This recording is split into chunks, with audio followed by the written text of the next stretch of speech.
Ma nüüd niimoodi tutvustaks natukene, kõik teavad tegelikult Nathanit ja Robertit, selles mõttes ma arvan, et ei pea rääkima pikemalt, aga neil on mõned huvitavad sellised võib-olla selline huvitav seose tooks välja, et ma ei tea, mulle tundub, et mõlemad on justkui, kui me võtame teemat Pühakoda, vist on üles kasvanud Pühakojas peaaegu et. Ja kui Nathan on näinud sellise metodisti kiriku juhi nagu elu pojana kõrvalt, et kuidas tema isa oli kunagi kirikujuht, siis Robert näeb seda meie metodisti kirikut ja pühakodade elu nagu ise superintendent olles, et selline päris huvitav kooslus on meil täna, kes sellel teemal räägib. Ja äkki teil on mõni tore lugu algusesse rääkida, mõni pühakojaga seotud, et olete olnud sattunud valesse pühakotta või mingi selline naljakas lugu äkki tuleb meelde või siis mingi, mitte et valesse, valel ajal, valesse või midagi muud. Et kui juba palju olete käinud, siis võib-olla äkki midagi juhtunud ka tavapäratut. No ma arvan, eks neid lugusi arvatavasti on ikka, ainult tuleks nüüd neid meelde tuletada. No üks näiteks mulle meenub sellest ajast, kui ma väikene oli. Mu vanemad ükskord unustasid mind kirikusse maha. Nimelt oli niimoodi, et jumalateenistus lõppes ja ma jooksin seal ümber kiriku teiste lastega seal ringi ja siis ühel hetkel vaatan, et kuule, kõik on nagu juba ära läinud ja kui seal viimane poiss ka ära läks, siis ma vaatasin ringi, et nagu polegi enam mitte kedagi. Ja siis vist oli juhtunud niimoodi, et isa arvas, et ma läksin emaga ja ema arvas, et ma läksin isaga. Ja siis natukese aja pärast, kui ma siis seal ootasin, siis isa tuli suure jooksuga mulle sinna järele. Nii et selliseid asju ka on ikka juhtunud. Päris nüüd, et ma oleksin kuskile valele jumalateenistusele läinud, vist seda küll ei ole olnud, aga eks igasuguseid muid lugusi on ikka olnud. Okei, lugu peaaegu nagu 12-aastane Jeesus templis on algust. Nii, Nathan, sul ka? Ja mul tegelikult ei meenugi otseselt sellist nagu pühakojaga või koguduse hoonega sellist valel ajal, vales kohas olevat lugu. Ma vist niimoodi kirikusse ei olegi ära eksinud või keegi vanemad pole mind kirikusse jätnud maha, ei meenu vähemalt küll, aga kui me praegu mõtlesime, et valel ajal, vales kohas, siis oma pika elu jooksul olen ma olnud pool aastat ka taksojuht ja see uudis võib-olla tuli paljudele üllatusena, aga mulle meenus praegu esimese hooga kohe, et üks õhtu oli küll nii, et siis klient tellis minu endale järele ja tellis valesse kohta ja siis ma ootasin teda seal valel ajal, või õigel ajal vales kohas. Et aeg oli küll õige, aga tema oli teises kohas. Et jah, selline lugu. Aga pühakoda ei saa vale olla, kui juba pühakoda siis ju ongi õige koda. Rääkige nüüd täpsemalt sõna stuudial. Jaa, aitäh. Ma arvan, et on hea alustada, kui me räägime pühakojast, siis on hea alustada definitsioonidest ja sellest, et mis on ühe pühakoja juures nagu erilist ja mis ta teeb pühaks. Ja kui me mõtleme ja vaatame seda, mis asi on pühakoda, siis tegelikult definitsiooni järgi see on Jumalale pühendatud või Jumala teenistusega seotud püha koht. Väga arusaadav, eks ole. Ja Piibel ütleb meile tegelikult juba teises raamatus, ehk siis Moosese teine raamat 3. peatükk ja 5. salm, kui Jumal kutsub Moosest. Seal on see põleva põõsa lugu. Ja seal on, Jumal ütleb, et võta jalatsed jalast, sest paik, kus sa seisad, on püha maa. Ehk siis see koht, kus sa nagu oled, on püha maa. Ja tegelikult see paik ju on nagu tavaline, aga Jumal oma olemusega, oma tulekuga sinna sellesse kohta, sellesse paika tegi selle pühaks. Ja Jumal on püha Jumal ja seega sinna, kuhu Jumal nagu tuleb, see koht muutub ka pühaks. Ja need, kes on lugenud seda ajakirja Koduteele viimast numbrit, püha koja teemalist numbrit, siis mind väga kõnetas seal Hindrek Taavet Taimla siis see kirjutatu, kus ta siis tsitaat ütles, et mis tahes paiga või hoone teeb pühaks just see, mida püha vaim seal teeb. Et ilma Jumalata on koguduse hoone ka lihtsalt elutu hoone. Nii et tegelikult Jumal on loonud meid kõiki inimesi pühadeks. Me loeme Piiblist 1. Korintuse 6. peatükis 19. salm, et või kas te ei tea, et teie ihu on teis olema püha vaimu tempel, kelle te olete saanud Jumalalt ning et teie ei ole iseenese päralt. Ehk siis Jumal on meid inimesi ka loonud pühadeks ja meie kui kristlastena oleme Jumala kogudus, oleme justkui nagu Jumala tempel. Ja Taavet, Hindrek Taavet jätkas sealt, et inimese väärtus tuleb seega ka sellest, et ta on nagu püha paik. Ehk siis elava Jumala ligiolu võõrustaja. Ja teisisõnu, meie oleme Jumala tempel, Jumala koda, püha koda ja uuesti sündinud kristlane tegelikult on seega nagu see kokkupuutepunkt maa ja taeva vahel. Ja nii nagu ka Johannese evangeeliumi 14. peatükis ja 23 salm, seal Jeesus ütles, et kui keegi armastab mind, küll ta peab mu sõna ja mu isa armastab teda ja me tuleme ja teeme eluaseme tema juurde. Siis samamoodi iga kristlase sees elab Jumal. Jumal on tulnud oma pühadusega, oma kogu täiusega meie sisse ja on asunud elama meie südamesse.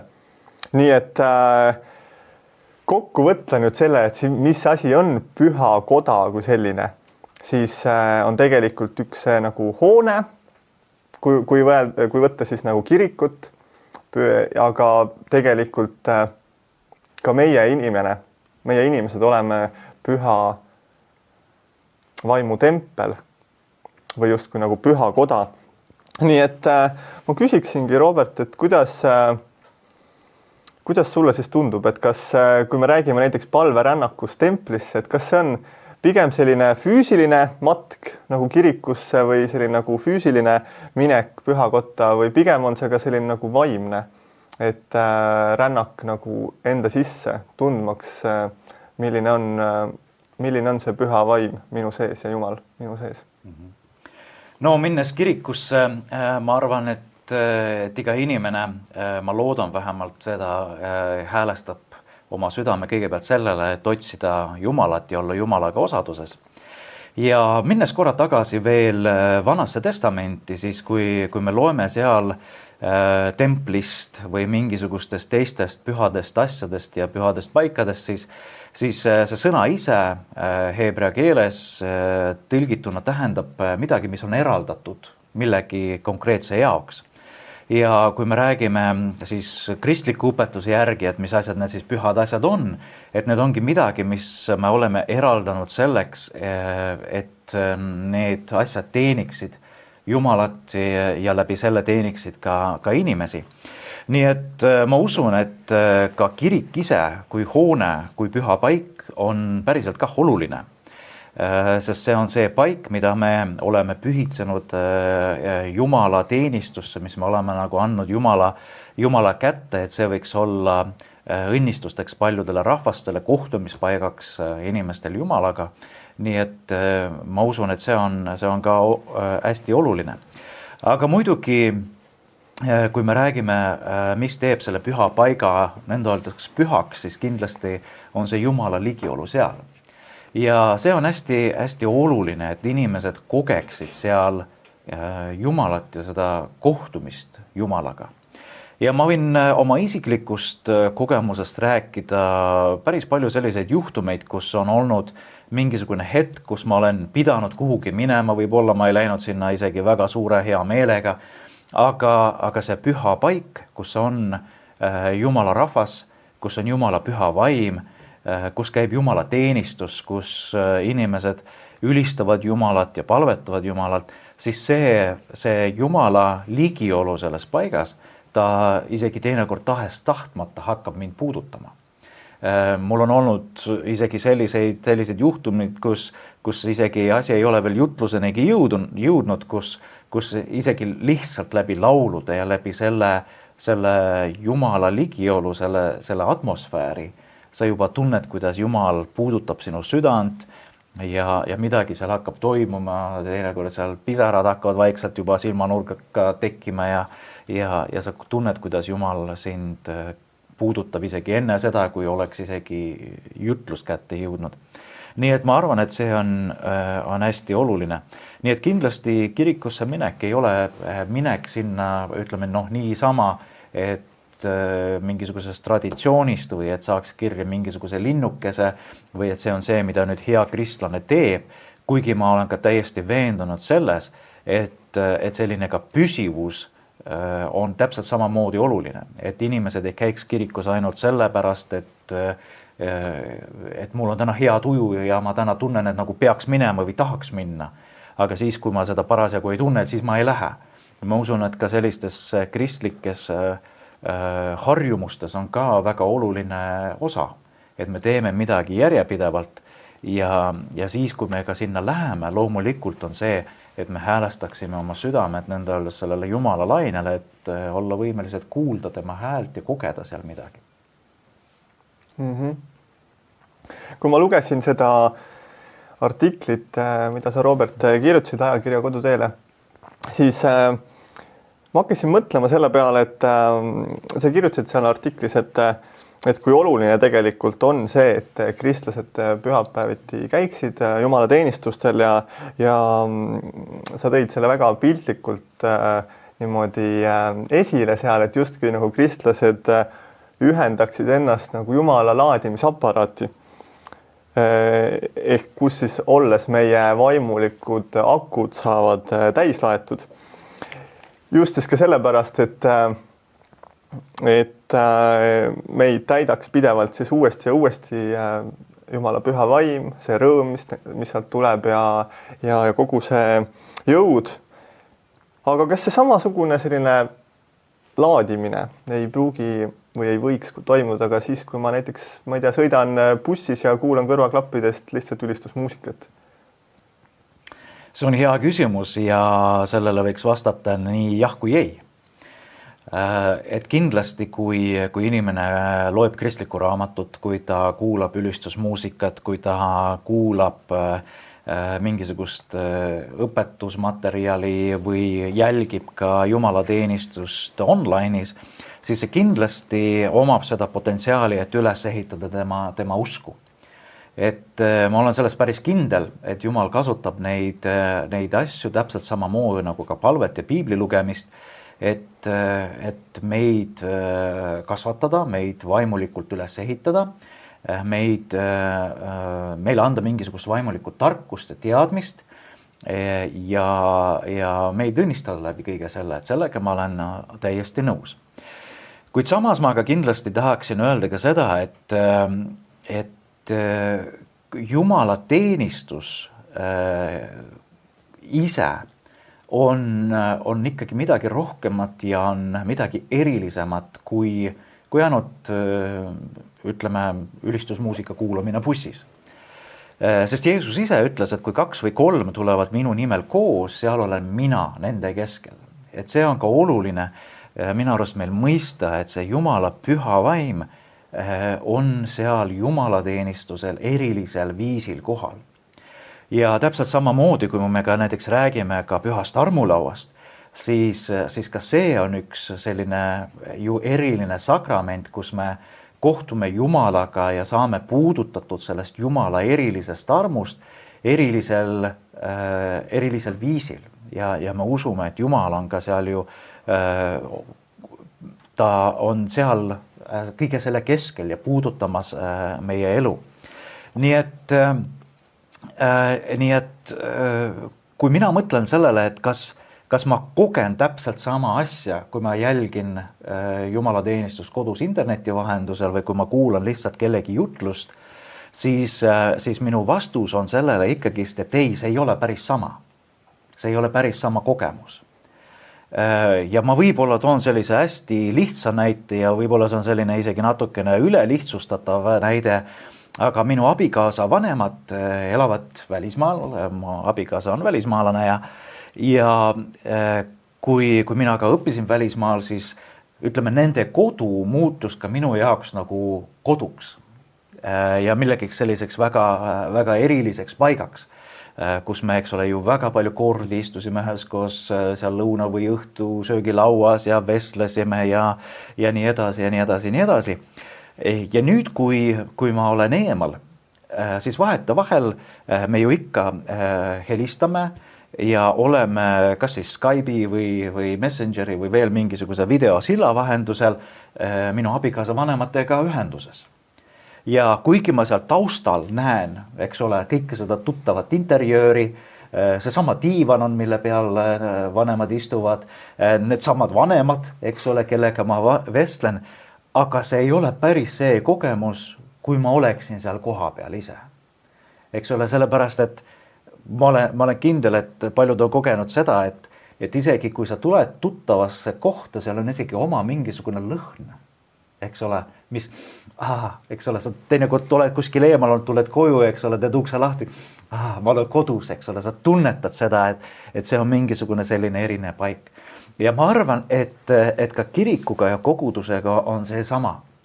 Ja on päris suur vahe, et kas ma seda jälgin lihtsalt interneti vahendusel või et ma olen seal füüsiliselt koha peal ja ma kogen seda.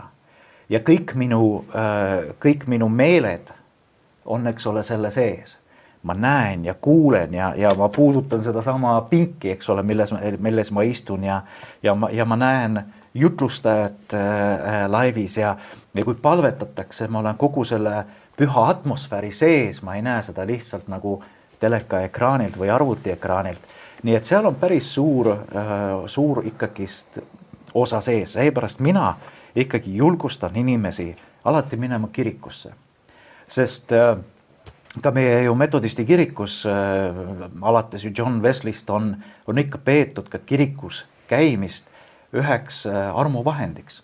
Et see on üks väga oluline Jumala poolt meile antud armuvahend, läbi mille me kasvame, mis ehitab meid ülesse. Ja see on ka üks nendest vagaduse tegudest, eks ole, mis on oluline meie vaimulikuks kasvust. Ja loomulikult võib jumalateenistust ka vaadata ja kuulata ja see jutlus võib sind kõnetada ja sa võid targemaks saada, kuid see ikkagi ei ole üks ja seesama. Ma nõustun, et tegelikult sa rääkisid sellest kodutundest või sellest kodulõhnast, et kui me online'is ju vaatame jumalateenistust, siis sealt veel ei tule seda lõhna või seda päris tunnet, et milline see miljöö siis ja kõik see kogu olemus seal kirikus nagu on. Aga ometigi tegelikult, kui me nagu Covidi ajal näeme, et erinevad kogudused nagu kolisid online'i ja seal sellel online koguduse jumalateenistusel siis on selles mõttes ikkagi ka palju positiivseid külgi ja seal on omad negatiivsed küljed, et näiteks positiivne on see, et see jumalateenistuse otseülekanne jõuab paljude inimesteni, kes muidu võib-olla igapäevaselt ei satukski kirikusse ja ei tuleks sinna, aga see annab neile võimaluse jälgida seda, mis kirikus toimub. Aga miinuspoole pealt ka võib-olla kristlaste poole pealt tekib see, et see on teatud mugavus võib-olla, et see on, kogu see informatsioon on sealt nagu kättesaadav ja kui ei jõua kirikusse, siis ei jõua, et saan pärast järgi vaadata või siis samal ajal nagu järgi vaadata, et ei peagi kirikusse koha peale minema selleks, et nagu osa olla sellest kogudusest või sellest perest. Et kui me tegelikult, eriolukorra ajal oli ka see, et me saime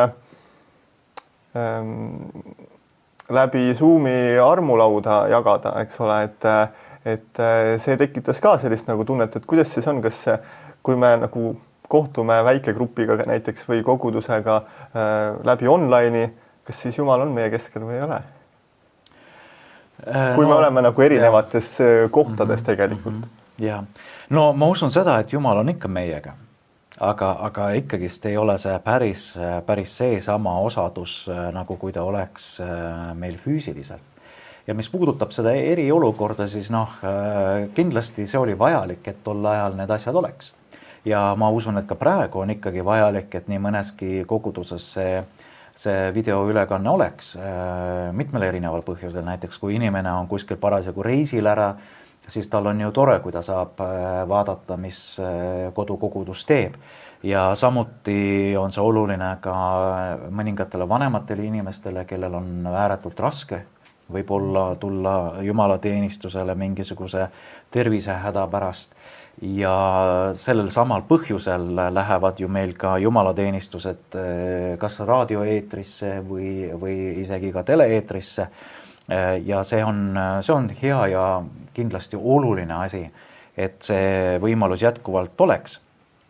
Aga ikkagi tuues ka sellise vahe sisse on ka see, et inimene ta osaleb sellisel online jumalateenistusel ikkagi natuke teistmoodi. Ma võin peaaegu et kihla vedada, et enamus inimesi, kes jälgivad online jumalateenistust, nad siis kui kõik tõusevad palveks, ma ei ole kindel, et ta palveks tõuseb või lauluks tõuseb või õnnistussõnadeks oma diivanilt ennast püsti ajab ja et ta selles mõttes nagu osaleb täiesti nii, nagu ta osaleks, eks ole, kui ta jumalateenistusel koha peal on. Nii et seal on kindlasti selline teatud ikkagi distants ja tunnetus, et sa oled oma kodus diivani, paned jalad üles, võib-olla närid küpsist samal ajal ja et see ikkagi jumalateenistuse kogemus, ma arvan, ikkagi jääb kõvasti maha sellest, mis ta päriselt oleks jumalateenistuse ajal. Et see ikkagi selline korporatiivne, ühine jumalateenistusel osalemine. Me teinekord oleme nagu väga kasvades, eks ole, sellises väga individualistlikus ühiskonnas. Me nagu tihtipeale nagu mõtleme ka endast ja ka jumalateenistusest nagu sellises võtmes, et peaasi, et mida mina kuulen või mida mina saan või mida mina kogen või kas see nüüd mind kõnetas või mind ei kõnetanud, kas see nüüd mulle mingit uut informatsiooni jagas või ei jaganud. Aga ma olen kindel, et jumalateenistus ei ole mitte ainult selline individuaalne kogemus, vaid see on ka selline ühine kogemus, kus me üheskoos palvetame. Eks ole, kui nii nagu ka Jeesus ütles, et kui 2 või 13 olete otsustanud ja olete ühel meelel palvetamas millegi asja ees, siis te ka saate seda. Ühesõnaga Jeesus nagu paljudes kohtades rõhutab sellist nagu ühist usku, et see ei ole mitte ainult individuaalne kogemus, individuaalne usk, vaid vaadates kas või Vanasse testamenti, kuidas Jumal ütles, et aga terve rahvas pidi Jumala palge ette ilmuma, eks ole, või oli seal kohustus, eks ole, et rahvas pidi seal teatud korda aastas, eks ole, vähemalt kõik seal meesterahvad näiteks pidid seal tulema ja midagi tegema. Et ikkagi, kui me loeme pühakirja, siis pühakiri ei rõhuta meile sellist eksklusiivselt individualistlikku lähenemist meie usule, vaid just sellisele nagu ühisele ja korporatiivsele ja seda niisama kodus arvuti ekraani ees ei saa. Ja, aga miks nagu ei piisa ainult netiteenistustest, et kui me tegelikult vaatame, on mitmeid kogudusi ka Eestis, kes on teinud oma jumalateenistusi ööklubides või kinosaalis või kusagil, mis ei ole üldse nagu püha koda. Aga siis, kui jumala rahvas sinna läheb, siis nagu see koda muutub ka selles mõttes nagu pühaks, sest et Jumal tuleb koos nendega sinna sellesse olukorda, aga et miks siis on nagu, või mis on üldse see nagu siis see vundament, millele nagu, kui me näiteks räägime ka jumalateenistusest, et millele see on see nagu, mis on need alustalad, millest me nagu ei saa lahti öelda enam? Või mis kindlasti peaksid olemas olema?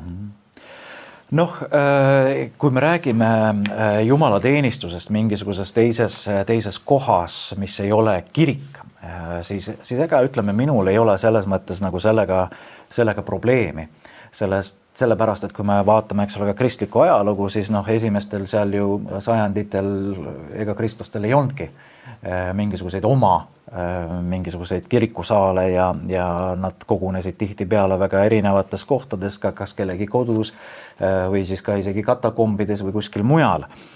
Tuletame meelde John Wesleyt ja metodismi ärkamise aega täpselt samamoodi, tihtipeale koguneti kuskil õues lihtsalt lageda taeva all ja ka seal kuulutati evangeeliumi ja nagu kah ei olnud midagi.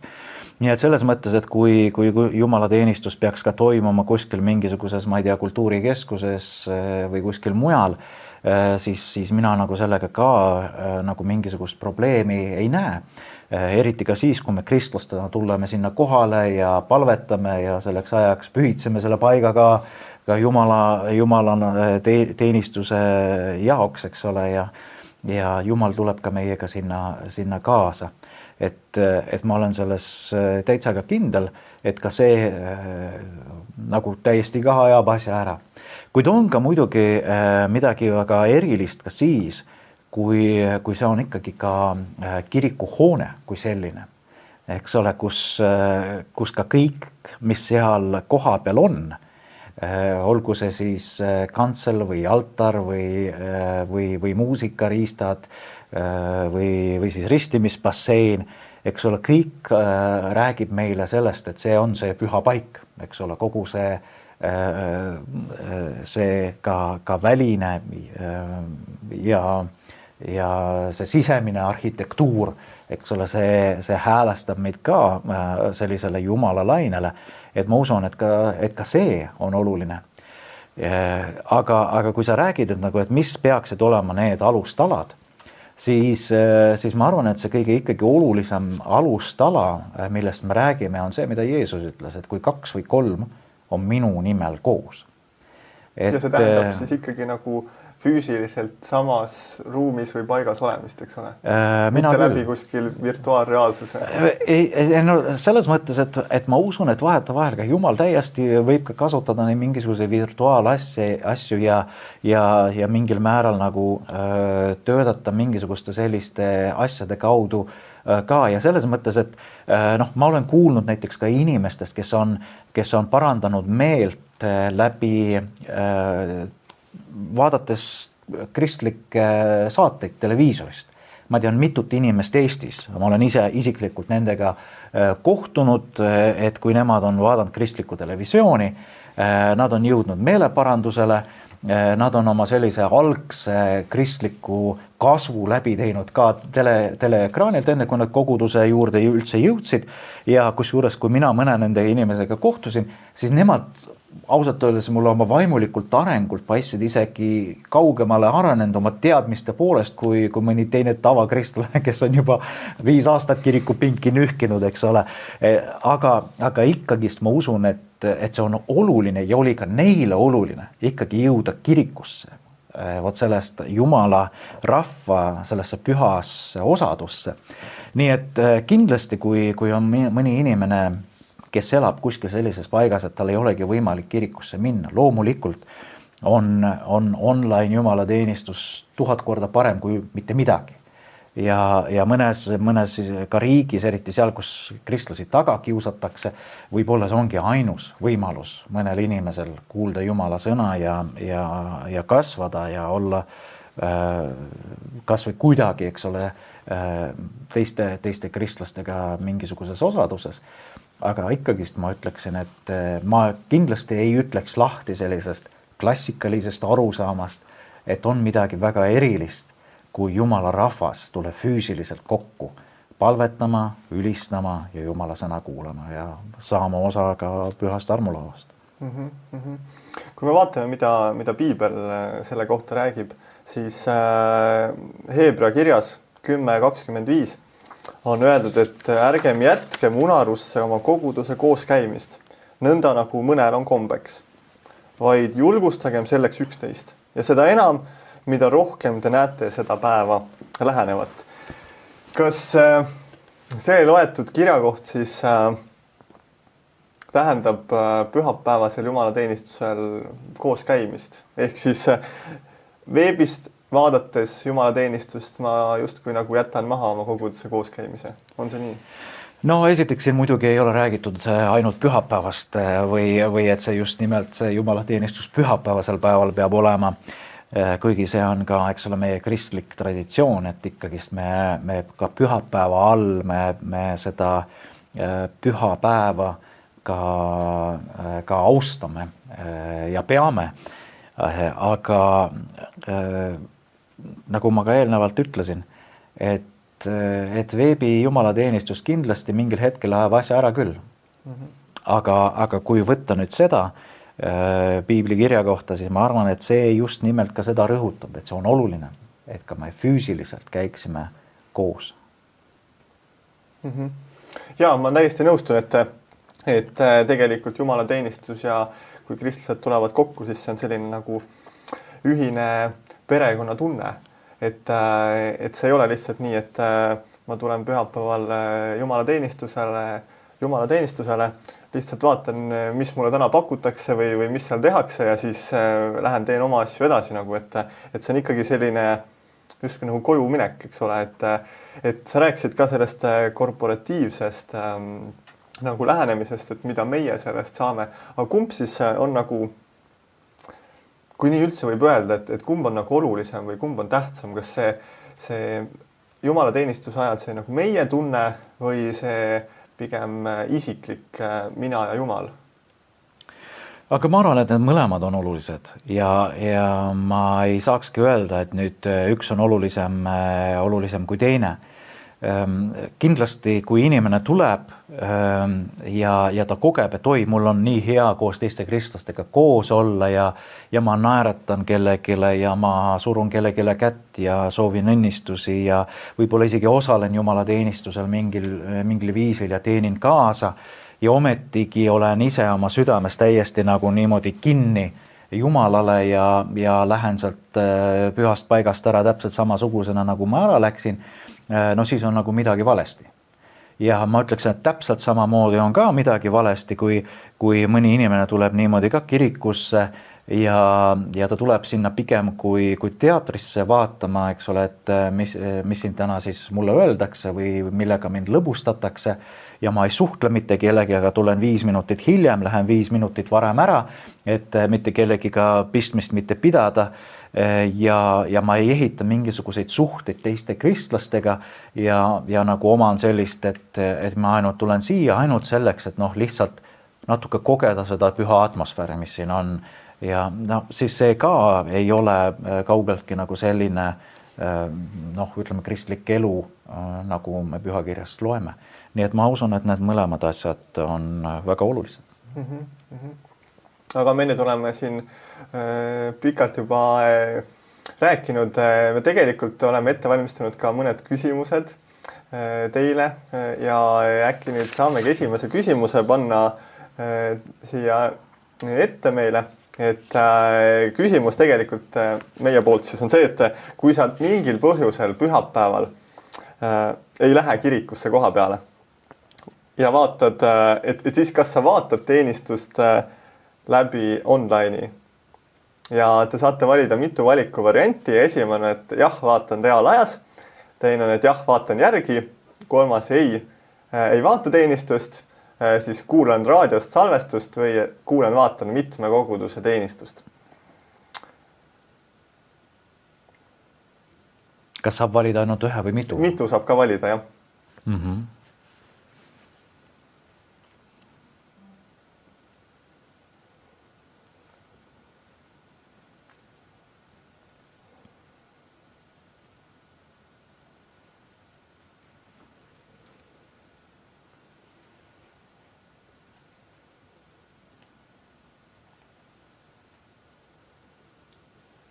Mida sa ise teed?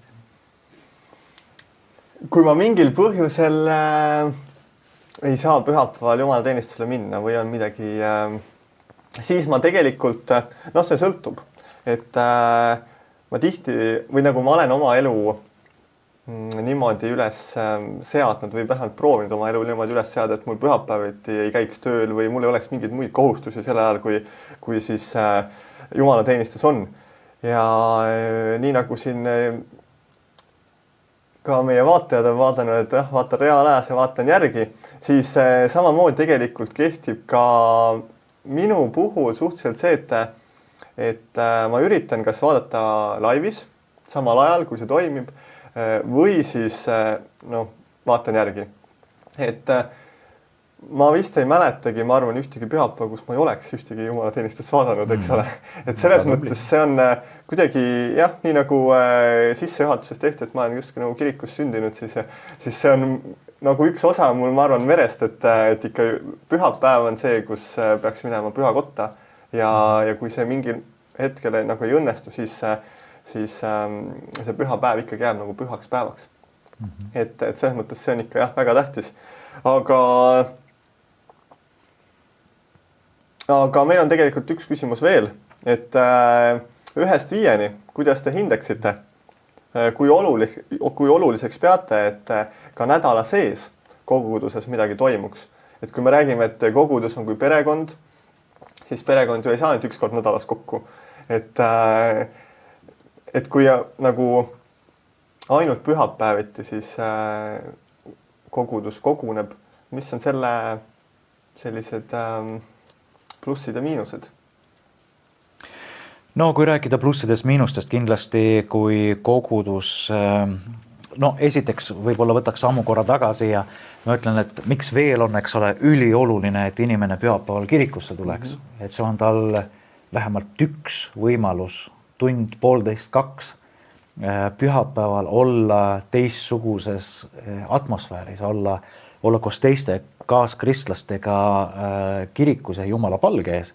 Et kui me ka mõtleme, kuidas 24/7 me elame teistsuguses inforuumis, kus meid pidevalt see maailm pommitab, eks ole, oma kiusatustega, oma väärtustega, ühesõnaga oma selle propagandaga, eks ole, ja hingevaenlane kasutab väga palju neid asju selleks, et kristlasi ka nagu õigelt teelt ära viia, siis me mõtleme, et kui me räägime üleüldse mingisugusest võimalusest nagu vaimulikult ikkagi kasvada ja areneda, peab olema vähemalt nädalas siis mingi 2 tundi miinimum, et inimene võiks vaimulikult kasvada ja areneda ja see on ülioluline, et ta käiks kirikus.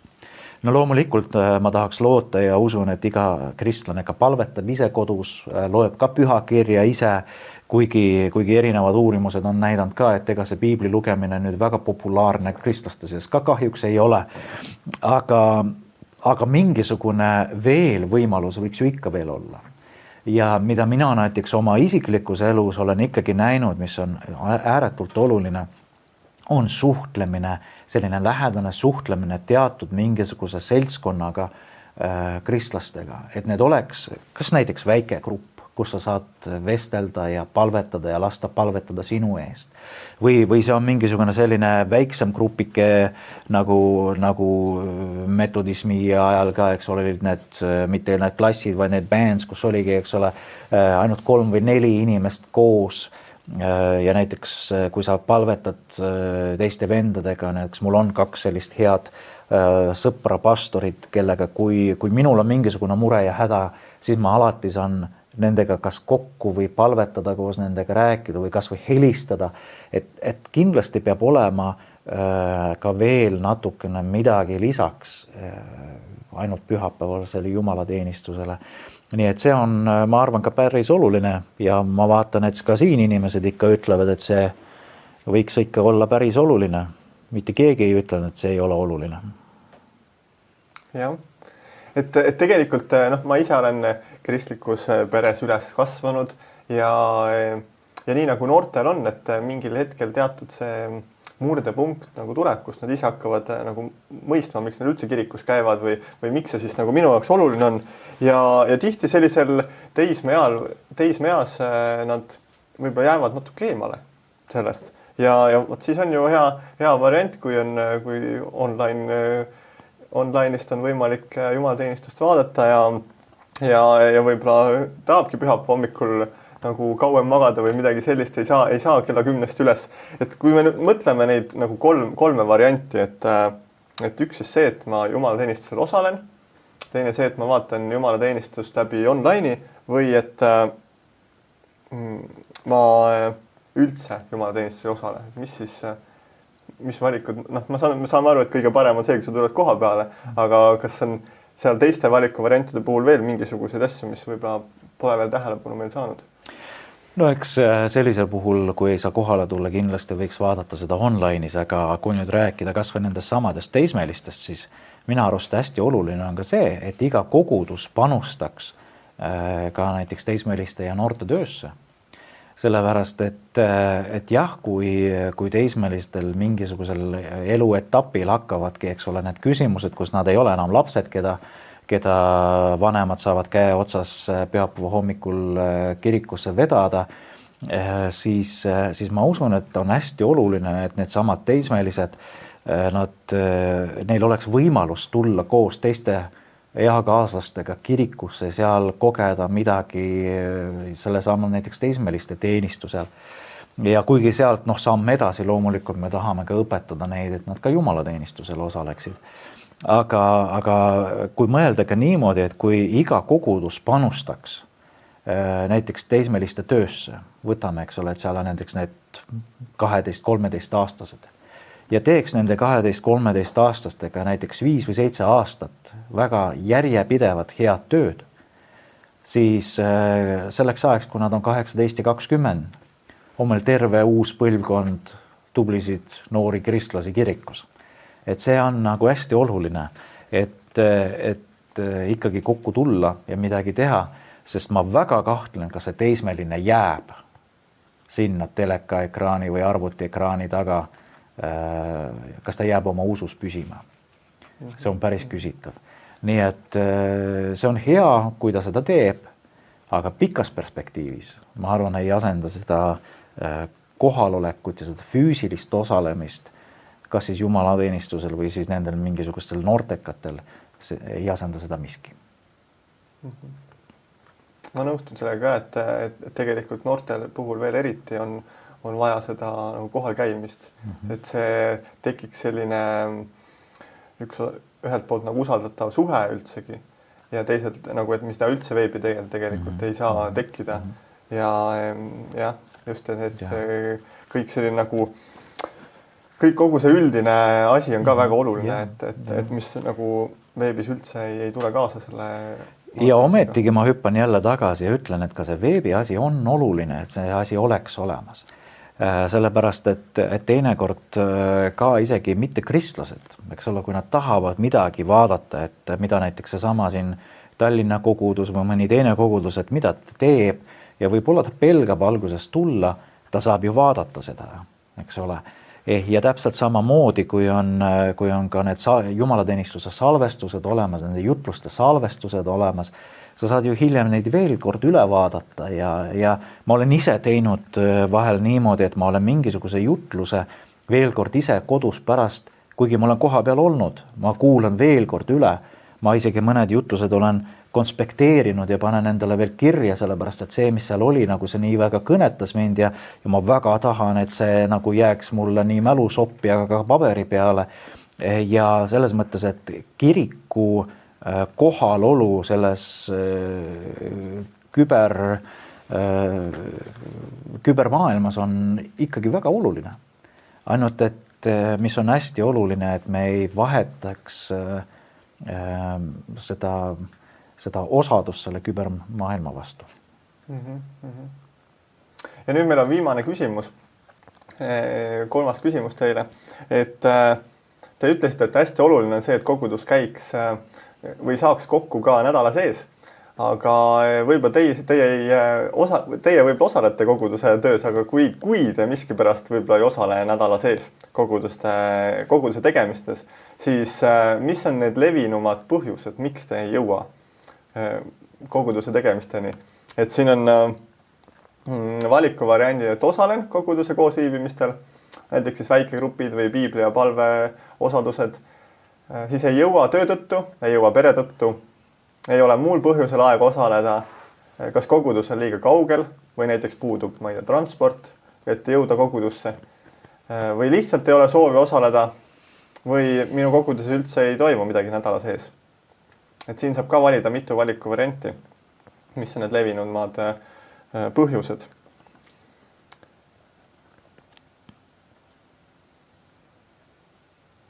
Aga kui me nüüd mõtleme seda, võtame nüüd nagu kokku selle asja, et pühakoda on ja jääb nagu pühaks kojaks ja veebi ei saa mitte mingil kujul või mingil kujul saab, aga nagu oma olemuslikult veebiteenistus ei saa nagu asendada seda, kui kristlased tulevad kokku ja koos ühiselt palvetavad ja on osaduses.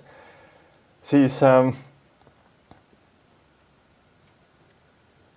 ja me rääkisime koguduse hoonest, eks ole, et oluline tegelikult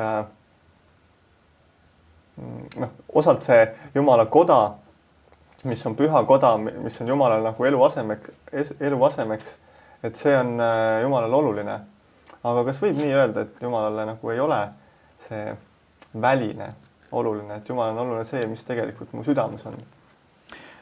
Kindlasti. Jumal vaatab eeskätt südamesse. Ja kui me mõtleme ka koguduse hoonele kui sellisele, eks ole, läbi erinevate aegade, nad on ju ka olnud väga erinevad. Ja vahel nad on olnud, nagu me ju alguses ka mainisime, üleüldse kuskil seal katakombides või ma ei tea, kus kohas veel. Et Jumalale jah, see paik ise võib-olla on nagu sekundaarne. Et Jumalale kindlasti on inimene alati tähtsam kui hoone. Vähemalt kui me nagu vaatame seda Uue Testamendi perspektiivist, siis kindlasti. Aga samas ma ikkagi usun ka seda, et kui me kristlastena midagi teeme ja kui me näiteks ehitame pühakoda, siis ma usun ka seda, et ega Jumal on ka väärt, et me teeksime parima. Eks ole, et ütleme nii see väline kui ka sisemine oleks ilus, oleks hoitud, oleks väärikas. Ma usun, et ka see on oluline. Et ei juhtuks nii, nagu ka Vanas Testamendis Jumal läbi ühe prohveti ütles, et kuule, te kõik jooksete oma kodade juurde, ehitate need üles ja olete jätnud minu koja unarusse. Ja seepärast te olete neetud, et te niimoodi nagu olete teinud. Nii et ma usun, et ka väline ikkagi mängib mingit rolli, ka hoone ise mängib mingit rolli, aga kindlasti me mõistame seda, et neid kirikuhooneid me taevariiki kaasa ei võta, aga hinged, need lähevad ja Jumalale on kindlasti inimese süda ja tema hing, see tähtsam, primaarsem. Aitäh sulle, Robert. Ma arvan, et siinkohal on väga hea minna ja arutleda natukene gruppides seda, millised mõtted on meil endal tekkinud. Kindlasti on meil palju küsimusi. Ma vaatan, et chat on veel hetkel üpriski tühi, aga võtame selle aja, et minna ja arutleda natukene gruppides, millised mõtted meil on tekkinud. Äkki sealt tekib mingisuguseid küsimusi veel meile ja siis peale 30 minutit tuleme tagasi ja siis saame chatti kirjutada oma küsimused või neid ka otse küsida ja siis arutleme edasi sellel teemal.